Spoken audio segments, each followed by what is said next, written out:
झारखंड के एक छोटे से गांव में रामू नाम का किसान रहता था। उसके पास ज्यादा जमीन नहीं थी, लेकिन मेहनती बहुत था। एक दिन उसने अपने आंगन में एक छोटा सा अमरूद का पौधा लगाया। रामू रोज उस पौधे को पानी देता, गोबर डालता और बड़ी लगन से उसकी देखभाल करता। कुछ ही सालों में वह पौधा बड़ा होकर हरा भरा पेड़ बन गया। उस पर मीठे मीठे अमरूद लगने लगे। गांव के बच्चे रोज उस पेड़ के नीचे खेलते और पके अमरूद खाकर खुश हो जाते। रामू भी मुस्कुराता और सोचता, यह पेड़ सबकी खुशी का कारण है। धीरे धीरे रामू ने अमरूद बेचकर थोड़ी आमदनी भी कमानी शुरू कर दी। घर की हालत सुधरी, लेकिन उसने कभी लालच नहीं किया। गांव वाले और बच्चे पहले फल खाते, उसके बाद ही वह बाकी अमरूद हाट बाजार में बेचता। कुछ साल बाद जब गांव में सूखा पड़ा, तब भी अमरूद का पेड़ हरा भरा खड़ा रहा और सबको फल देता रहा। उस समय रामू बोला, यह पेड़ मेरे लिए भगवान का वरदान है, जिसने कठिन समय में हमारा सहारा दिया। इस तरह झारखंड के उस गांव में अमरूद का पेड़ किसान की मेहनत, धैर्य और उदारता का प्रतीक बन गया। एक छोटे से गांव में एक मासूम बच्चा रोज स्कूल जाते समय ट्रेन की पटरियों के पास खेला करता था। वहां पटरियों के बीच थोड़ी मिट्टी जमा थी। एक दिन उसके हाथ में एक छोटा सा पौधा आ गया। उसने सोचा, अगर मैं इसे यहां लगाऊं तो यह बड़ा होकर सबको छाया देगा और पक्षियों का घर बनेगा। उसने नन्हे हाथों से मिट्टी खोदी और पौधा लगा दिया। रोज वह स्कूल से लौटते समय पौधे को पानी देता और उससे बातें करता, जैसे वह उसका दोस्त हो। धीरे धीरे पौधा हरा भरा होने लगा।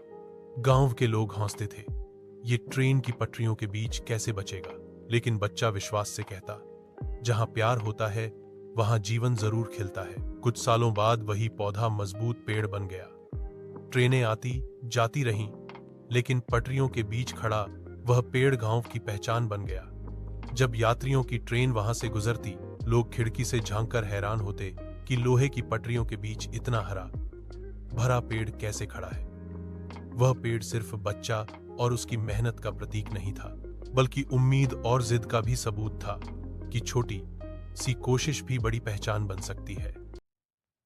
एक गांव में एक गरीब किसान रहता था। वह दिन रात मेहनत करता, लेकिन उसकी फसल अक्सर सूखा और तूफान से नष्ट हो जाती।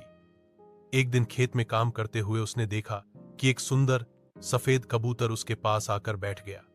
किसान ने दाना पानी दिया तो कबूतर रोज उससे मिलने आने लगा। कुछ ही दिनों बाद कबूतर ने किसान को हैरान कर दिया। वह अपनी चोंच में सोना, चांदी, आम और सेब लाकर रखने लगा। किसान रोज मिलने वाले इन तोहफों से धीरे धीरे खुशहाल होने लगा।